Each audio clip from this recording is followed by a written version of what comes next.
বাড়ির পাশে অনেক ময়লা হয়েছে, সেই ময়লাগুলো কিন্তু আজকে আমাকে পরিষ্কার করতে হবে। যেহেতু বাড়িতে কেউ থাকে না, সেজন্য ময়লাগুলো কেউ পরিষ্কারও করে না।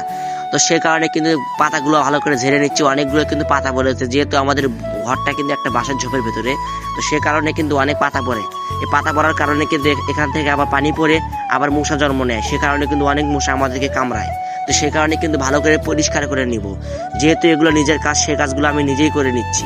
একটু তাড়াতাড়ি কাজগুলো আমি করতেছি, আরও কিন্তু অনেক কাজ আছে। যেহেতু বাসার ঝোপের ভেতরে আমার এই ঘরটাতে, সে কারণে কিন্তু অনেক পাতা পড়ে। এখানে পাতা পড়ে কিন্তু জায়গাটা কি ভেসে যায়, তারপরে কিন্তু আমাকে নিজে নিজেই পরিষ্কার করতে হয়। আর পরিষ্কার করার মতো কোনো মানুষ আমাদের বাড়িতে নেই, তবুও কিন্তু কষ্ট করে এগুলো পরিষ্কার আমি করি। যেহেতু আমার নিজের কামগুলো আমি নিজেই করে থাকি, অনেক মানুষ কিন্তু দেখে হাসাহাসি করেন, তবুও কিন্তু আমার নিজের কাজগুলো আমাকে নিজেই করতে হয়।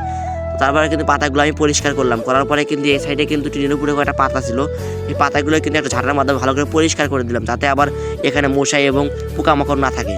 তো সে কারণে কিন্তু এখানে পরিষ্কার করলাম, করার পরে কিন্তু আবার চলে গেলাম বাড়ির ওই পাশে। যাওয়ার পরে কিন্তু আমাদের পাড়ে একটা ধর ছিল, সেই ধরটা কিন্তু পরিষ্কার করতে হবে। তো আমার ভাতিজা কিন্তু আমার ঝাঁটাটা আনতেছে, তারপরে কিন্তু ক্যামেরাটা ফিটিং করলাম, করে কিন্তু কাজে প্রায় লেগে গেলাম। ঝটপটে কিন্তু নিজের কাজগুলো করতেছি।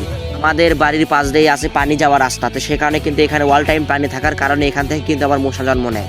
তো তারপরে কিন্তু আমি ওই পাশের কাজটা করে আসলাম, আসার পরে কিন্তু এই পাতাগুলো ভালো করে পরিষ্কার করে দিচ্ছি, যাতে পাতাগুলো মাটিতে না পড়ে।